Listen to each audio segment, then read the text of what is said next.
So this week we posted just a few thoughts for you today about vacation in the rainforest. This week in our Big Six program, we took our business. So this week we posted a new blog about the Successors transition journey. And I wanted to talk about one of my favorite pieces of the blog, which is walking the line, this concept of walking the line between pushing and holding back, knowing you're not the main person in the transition. So if you don't know me, my name is Andrea, and I am a potential successor actually for the transition strategist business. So I have been talking with Elizabeth Ledoux about the potential to come into her business and be a successor, and talking about what the future could look like when she's ready to leave, move on, sell the business in the next 5 to 7 years. So we've been working on this. It's very exciting, and I'm excited to share some of my thoughts today around this concept of walking the line. So there are 3 types of conversations that we typically see. Successors will really feel this walking the line mentality. The first is this idea about being excited for leadership, the balance that a successor has to make between knowing they're ready, feeling ready for more discussions, and wanting to push things forward. So as Elizabeth and I talked more, and what's my role in the business? How do I fit in? Where can I contribute? It is a tricky place to say, hey, I'm really excited about leadership, but also you're the leader right now. When are you ready to step out? What are you thinking about? So this idea and this concept of really, how do you show that you're super interested in leadership, but not that you feel entitled to it or that you deserve it, but that you're going to put in the hard work, is one of the first hard conversations. And it can be a really fine line. You have to know who all the players are, all the different considerations of that. So that is one part of walking the line.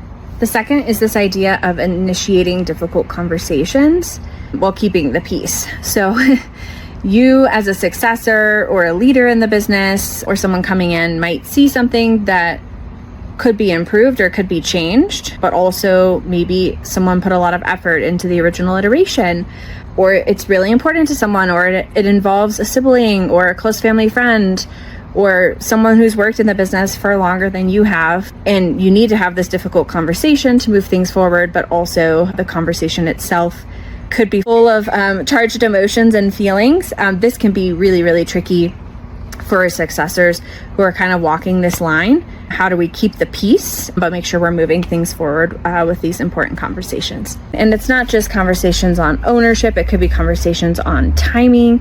It could be conversations on lots of different pieces around what the future looks like. And that can be a really delicate balance when you're a successor who's really excited about coming into the business, or a business owner who's trying to figure things out. You want to think things all the way through before you have conversations. So we just encourage you as much as possible to keep that communication open and have conversations at those milestones when things are appropriate. And the third is really this idea of vision and legacy. So as you grow as a leader inside the business that you might take over someday, a successor starts to move from having a personal vision for themselves or a personal vision for their career into, now I am starting to have a vision for the company. And a lot of times that aligns with the transitioner who's going out and the company that they've been building, but sometimes there are differences. I talked to a really interesting guy who has this idea of how his business can scale and grow, and he thinks it honors and is improving on what his father has already built before him, but maybe it's definitely a different approach. It would definitely require different staffing and other things like that. So how do you as a successor bring new vision in while still honoring the people who have come before you and built everything else in the business? So that's kind of the third way that successors feel that they are kind of towing and like walking the line inside a business. So that's walking the line. We have quite a bit more about the major milestones or some of the things that successors will deal with and think about as they come into a business. This is obviously a lot of what I'm going through live as well. And I'm really glad to have these tools to help me navigate what the future of this looks like. So let us know if this video and this blog resource are helpful for you. what we could dig in a little bit more on in the future to help you more.